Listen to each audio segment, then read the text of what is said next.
Hello everybody and welcome to part 2 of MCU at the box office, where we're going to break down the last 11 Marvel movies in the MCU and how much they made in the box office. Let's get right into it. Ant-Man 2015. Now most people say that this movie is kind of a flop compared to the other Marvel movies, but I like to think of it as a different genre of Marvel film. This one is like the first real comedy in the franchise and ended up playing a huge role in the rest of the MCU because of the Quantum Realm. It made drastically less only a few months after Age of Ultron came out, but for the debut of a brand new character, the first since Captain America in 2011, making over $500 million worldwide is still a pretty good return, especially when you factor in how fast the production of this movie was. And just because a Marvel movie doesn't do as good as other Marvel movies doesn't mean it's not doing great compared to all the movies. It is just such a high bar. Opening weekend, 57 million. Domestic total, 180 million. Worldwide total, 519 million. Budget, 130 million. Captain America Civil War, 2016.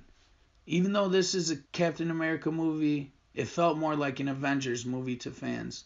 Yet another MCU film to break $1 billion worldwide and considered widely to be many's favorite MCU movie.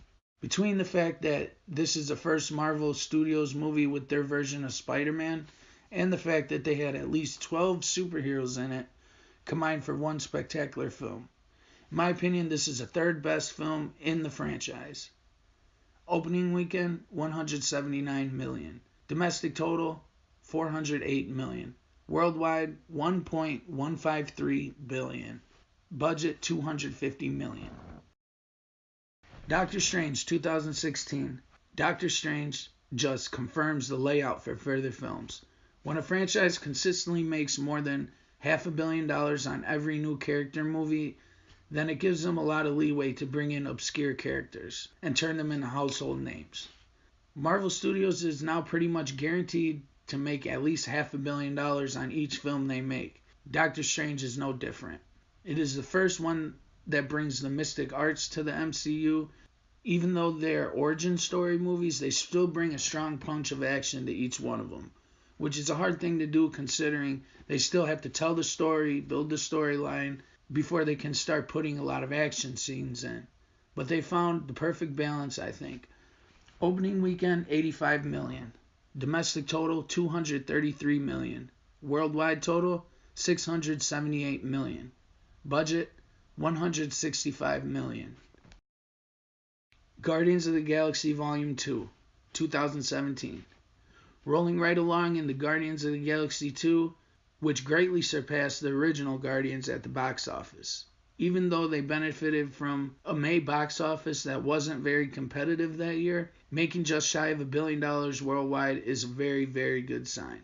Even though it came out in 2017, it took place in the MCU timeline directly after the first Guardians movie. And in the post-credit scenes, they show a possible Adam Warlock Easter egg in the next phase of the MCU.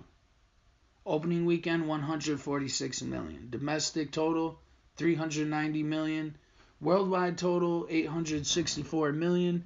And budget, 200 million.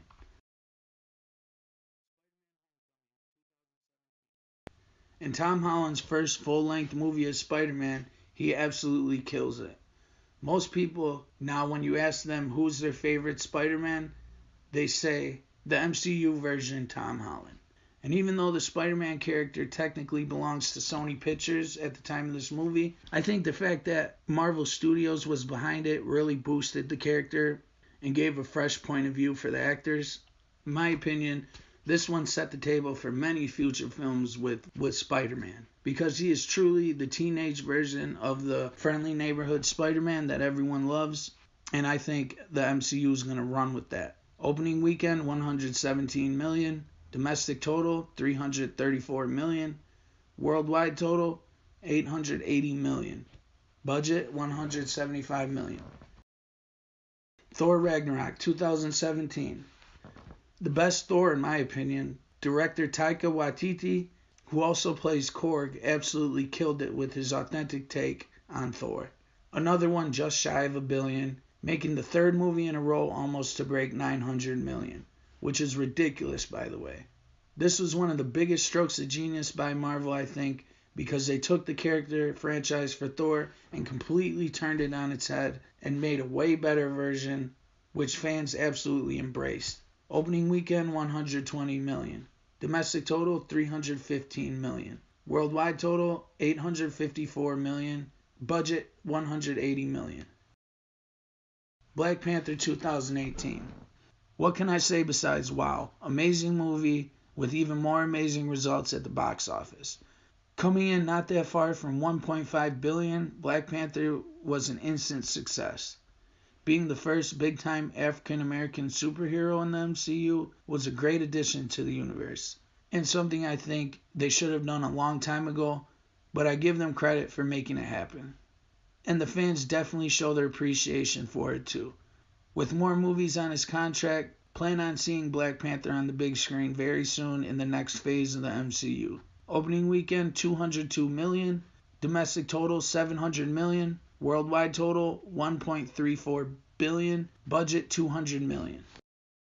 Avengers Infinity War 2018. On its opening weekend, Infinity War took home the belt for the biggest opening weekend of all time, both domestic and foreign, and became Marvel's highest grossing film of all time by a huge margin. When this movie came out, it was by far my favorite MCU movie and my favorite movie of all time, just ahead of Goodfellas, because almost 30 years later, that's still a cornerstone of American cinema. But back to Infinity War. The Russo brothers really killed it with this one. They set a standard, and I don't see them breaking that standard anytime soon. If I had more time in this video, I could go on for hours about how amazing this movie is, but we don't have that much time, so I'll make another video about that because I honestly see both of them movies together as the best 6-hour movie of all time, period. Opening weekend, $258 million. Domestic total, $679 million. Worldwide total, $2.048 billion. Budget unknown. These are as of May 1st, 2019. Ant-Man and the Wasp, 2018. Even though this movie was the lowest opening weekend in a very long time for the MCU, it still grossed nearly $100 million more than Ant-Man 1, and it almost had $625 million worldwide, which is a great success. And like Ant-Man 1, I think this movie is key to the timeline of the MCU, and they did a great job with explaining the quantum realm so fans could easily digest it in Endgame. It didn't break $1 billion, but is still a solid movie in the franchise, and the first time we see the villain Ghost. Opening weekend, $76 million. Domestic total, $217 million. Worldwide, $623 million. Budget unknown. Captain Marvel 2019. Taking place in the 1980s, technically the second movie in the MCU timeline after Captain America First Avenger. This is the first we see of Carol Danvers, aka Captain Marvel. Being one of the strongest heroes in the MCU, it is a great addition to the franchise, also serving as kind of an origin story for Nick Fury. This movie serves as a great lead up to Endgame. Also, this is where we first see the Skrulls. Overall, a pretty solid movie, yet again breaking $1 billion worldwide. Opening weekend, $153 million. Domestic total, $413 million. Worldwide total, $1.1 billion. Budget unknown. And remember, this is as of May 1st, 2019. Avengers Endgame 2019. Alright, everybody. We made it to the best movie of all time. By far, the best 3 hours of my life. I can't even begin to explain how amazing this movie was.